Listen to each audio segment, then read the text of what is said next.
네, 그럼 발표를 시작하겠습니다.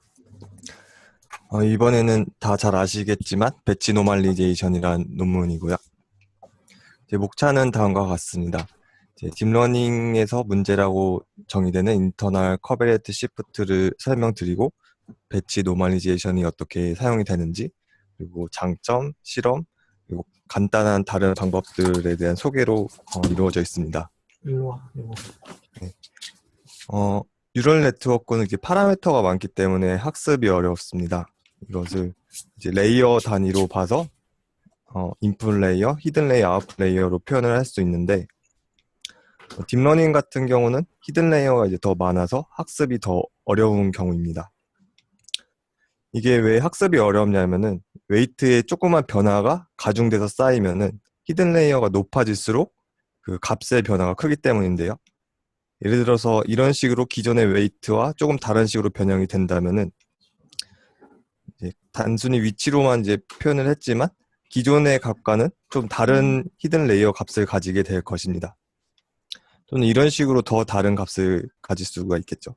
인풋 레이어부터 이제 가중치가 계속 지속적으로 계산이 되면서 히든 레이어가 아주 다른 값을 가지게 되는 경우가 발생을 합니다. 이렇게 그 히든 레이어 값이 변동이, 히든 레이어 안에 노드 값이 변동이 심한 게 이제 문제가 되는데, 이것을 저자는 인터널 코베리어트 시프트라고 하였습니다. 만약에 이제 변화가 없이 히든 레이어 2에 있는 노드까지 안정적으로 이제 같은 값을 가지게 된다면은 이 값을 기준으로 조금씩 웨이트를 변화를 시켜주면 학습이 잘 될 것입니다. 그런데 이제 웨이트의 영향을 계속 지속적으로 받아서 히든 레이어 2의 노드 값이 매우 다른 값을 가지게 되면은 기존의 값과 너무 다르기 때문에 어떻게 학습할지를 모르게 되는 상황이 발생을 합니다.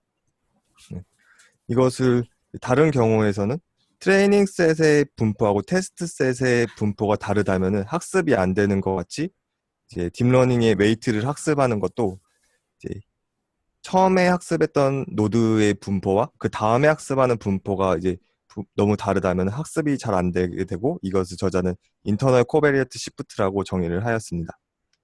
네.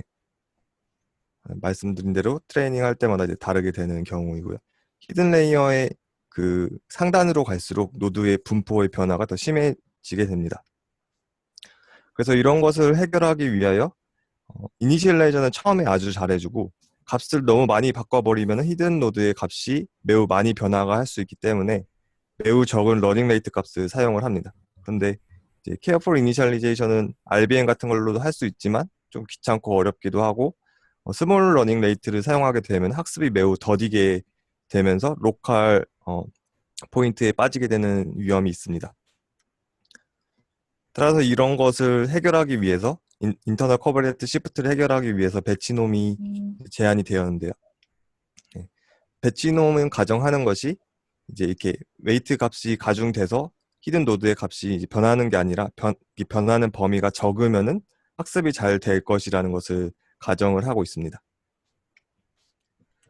이제 그 맨 앞단에 인풋 다음에 히든 레이어라고 바로 썼는데, 히든 레이어 값을 가지기 전에는 웨이티드 인풋 값이 된 부분이 있고 거기다 액티베이션을 더해져서 최종적으로 히든 값을 가지게 됩니다. 근데 여기서 변하는 부분은 웨이트에 따른 이제 가중치가 되는 부분인데요. 이것이 이제 이런 식으로 변화를 할 수가 있죠. 그래서 배치놈에서는 이런 변화를 줄이는 것을 목표로 하고 있습니다. 액티베이션 다음 값이 아닌 액티베이션 전 값을 변화를 이제 줄이는 것이 배치놈의 목적인 거죠. 그래서 웨이티드 썸이 들어오면은 배치놈을 통해서 그 웨이티드 썸의 스케일의 변화를 준 다음에 그것을 다시 히든 레이어 액티베이션에 넘기게 됩니다. 이제 그림으로 이제 설명드리기 위해서 그림을 가져와 봤는데, 왼쪽은 배치놈을 설명드릴 부분이고 오른쪽은 배치놈이 사용되지 않은 부분을 설명드리려고 합니다. 이 인풋 값이 이제 들어오면은 WX가 가로고 이제 세로가 액티베이션으로 변환된 값을 의미하는데, 배치놈 같은 경우에는 웨이티드 썸에 들어온 것에 스케일을 줄여버립니다. 그러면 우리가 기존에 학습했던 그 노드의 분포가 이렇다고 했을 때 웨이트의 변화가 있어서 이제 웨이트스 썸의 위치가 이제 변동이 되면은, 위치나 분산이 변동이 되면은 이제 배치놈이 적용이 안 될 때는 이렇게 바로 변화가 되지만, 배치놈이 적용이 되면은 스케일을 다시 줄여버리기 때문에 기존에 학습했던 분포하고 조금 다르지만 비슷한 분포를 이제 가지게 됩니다. 또 이제 레이어가 하나 더 쌓이면은 또 노란색이 기존에 학습했던 또 노드의 분포라고 했을 때, 인풋 값이 들어오고 웨이티드 값이 이제 업데이트가 돼서 조금 변하지만 또 스케일을 줄여버리기 때문에 이제 기존의 분포와 비슷한 분포를 갖게 되겠죠. 하지만 배치놈을 사용하지 않으면은 이제 이 변화 값들이 가중이 되면서 점점 더 기존에 학습했던 분포와는 다른 분포를 가지게 되고, 이것이 학습이 잘 안 되는데 영향을 주게 됩니다. 보통은 이제 배치놈의 스케일이나 아니면 뉴럴넷에 들어가는 인풋 값들의 스케일을 이제 지로민에다가 유닛 베리언스를 많이 사용을 하는데요.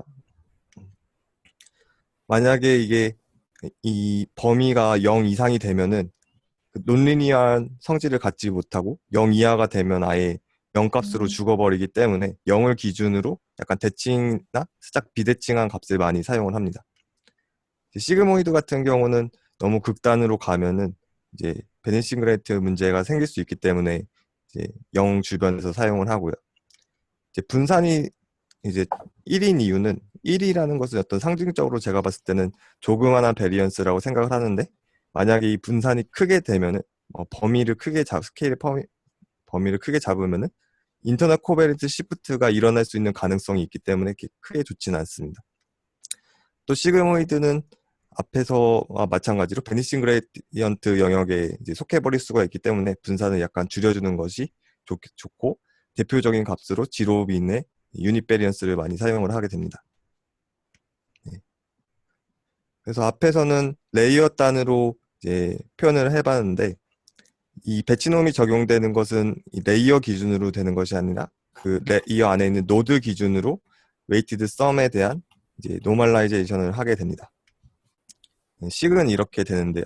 이 xi라는 것은 이제 액티베이션 펑션에 들어가기 전에 값인 웨이티드 썸인 z 값을 말하고, 이제 그게 이제 배치 단위에 따라서 평균값 분산값을 구한 다음에 이제 노멀라이징을 시키게 됩니다.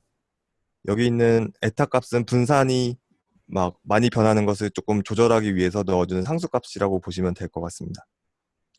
이렇게 노멀라이징을 시켜서 범위를 제한을 한 다음에 이제 이 범위가 0, 1을 기준으로 했지만 0, 1 평균형 분산일이 딱 좋다는 어떤 기준이었기 때문에 그것을 약간 변동을 시켜주게 됩니다. 만약에 알리1류 같은 경우에는 큰 문제는 없지만 이제 그 범위의 반이 죽어버릴 수가 있는데, 그거 좀 이동하면은 이제 조금 더 많은 영역에서 이제 액티베이션이 살아있게 될 수 있죠.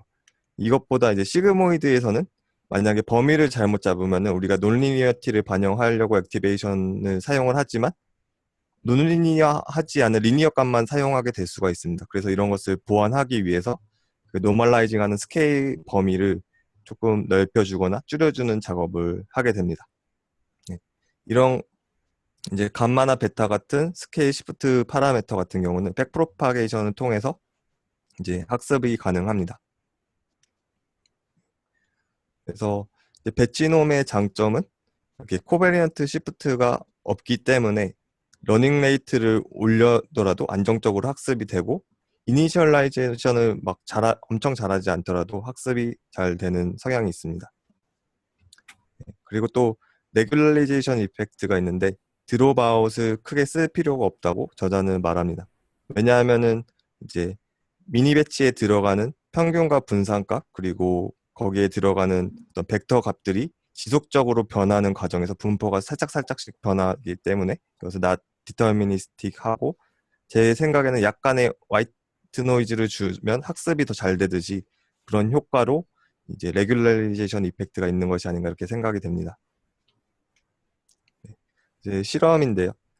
배치놈을 사용하는 것이 사용을 하지 않은 것보다 좋다는 것이 피규어 1의 A에 나왔고, 피규어 B는 이제 배치놈의 15, 50, 85 퍼센트 분위수를 나타내는 것인데 배치놈을 사용하지 않을 때 이 값들이 이제 액티베이션에 들어가는 인풋 값들의 퍼센텔 값들이 막 변하지만 배치놈이 사용할 경우에는 안정적인 흐름을 보이는 것으로 볼 수 있어서 이제 코베리언트 시프트 문제를 해결하였다 이렇게 볼 수 있습니다. 네. 그리고 아까 말씀한 거와 같은 실험인지는 정확히 모르겠는데 배치놈을 사용하였을 때 4.82로 아주 좋은 딴 거보다 좋은 결과가 나왔다는 것을 이제 확인할 수가 있었습니다. 결론을 내자면은 배치놈은 인터널 코베레트 시프트를 해결하기 위해서 제안이 되었고 이것은 이제 액티베이션에 들어가는 인플레인지를 제한을 시켜버리는 방법이다라고 저는 정의를 하였습니다. 배치놈은 빠르게 학습할 수 있고 이니셜라이전에 대해서 너무 크게 신경 쓸 필요는 없고 이제 약간의 분산과 평균의 미니 배치에 따른 변화가 있기 때문에 드롭아웃을 안 써도 되는 레귤러리제이션 이펙트가 있다는 것이 배치놈의 장점입니다. 그리고 배치놈 다음에 요즘에 ELU나 셀프 노멀라이징 뉴럴 네트워크 같은 게 많이 사용이 되는데 ELU 같은 경우는 ReLU와 다르게 값이 마이너스 1 영역에도 이제 포함이 되기 때문에 액티베이션을 거친 다음에 값이 0에서 0.02 사이의 값을 갖는 경우가 많이 있다고 합니다. 그래서 굳이 액티베이션 전에 이제 들어가는 input 디스트리뷰션을 조정을 안 하더라도 값이 분포가 변화가 없이 지속적으로 값을 뱉어주기 때문에 학습이 더 좋다고 하고요. 이제 ELU 논문에서 ReLU랑 ELU의 레이어마다의 메디안 값을 관찰을 했는데 ReLU 같은 경우는 값이 높은 값을 가졌다가 점점 이제 0에 가까운 값으로 이제 변화가 되는 것을 볼 수 있는 반면에 ELU는 이제 그렇지 않고 0하고 0.01 사이에서 메디안 값이 나와서 어떤 분포가 조금은 안정적이다 이렇게 저자는 주장을 하고 있습니다. 그래서 신기하게도 ReLU에 배치놈을 적용하였을 때보다 가장 밑에 있는 테스트 에러를 보이는 ELU의 어떤 성능을 확인을 할 수가 있었고요. 그 다음에 최근에 모두의 연구소 세미나에서 들은 이제 셀프 노멀라이징 뉴럴 네트워크라는 방법인데 이것은 ELU에다가 단순히는 아니지만 스케일하는 막 값이랑 알파 값을 약간 조절을 하면은 액티베이션 다음에 값이 평균 0, 분산 1로 이제 수렴을 한다는 것을 밝혀내었습니다. 그래서 여기에 있는 그림은 이제 뮤와 뮤 틸다가 첫 번째 학습할 때 뮤, 그 다음에는 학습할 때가 뮤 틸다, 분산도 마찬가지로 그 각각 다음 단계를 나타내는데 화살표가 시작하는 점이 처음에 갖고 있었던 값이고 화살표가 끝나는 값이 이제 그 한 번 학습이 되면서 이터레이션 돌면서의 변화하는 값을 나타내는데 이 값들이 모두 평균형 분산 1로 이제 수렴을 하는 것을 볼 수 있고 이런 것을 쓰면은 기존의 어떤 다른 배치놈이나 다른 방법들보다 훨씬 더 좋은 성능을 나타내서 CNN이나 RNN 같은 모델뿐만 아니라 단순히 심층신경망에 좋은 영향을 보인다고 이제 저자는 주장을 하고 실험도 그렇게 잘 나오는 것을 확인하였습니다. 다음으로 발표가 끝났는데 질문 있으신가요? 질문이 하나 있는데요. 그러면 네. 배치놈 쓰면 시그모이드 써도 상관이 없는 건가요? 그 정확한 실험은 많이 보지 않았는데 추측으로는 알리엘리오보단 조금 안 좋긴 하지만 기존의 시그모이드를 사용했을 때보다는 훨씬 좋지 않을까? 그냥 그 정도로 예상이 됩니다. 그리고 두 번째는 그냥 질문은 아니고 아까 베리언스를 1로 놔두는 이유에 대해서 뭐 그냥 상징적으로 작은 값이라고 얘기하셨는데 네네. 제가 생각할 때는 그게 아니라 이제 예를 들어 베리언스가 1보다 작은 애가 계속 딥 네트워크 지나가면서 가면 점점 이제 베리언스가 더 작아지고 곱 형태로 돼가지고 아, 그런 제가 이해하기로는 그렇고 아, 거꾸로 1보다 크면은 이제 네. 이게 계속 점점점 커지니까. 커지니까 그런 문제가 있는 게 아닌가 하는 생각을 했는데 다른 네. 분들은 어떻게 생각하시는지 저는 그냥 그렇게 이해를 했었거든요. 저는 그냥 제 추측으로 한 거여서 말씀 들어보니까 그런 이유도 크게 작용할 것 같습니다. 다른 분들은 어떻게 생각하시나요?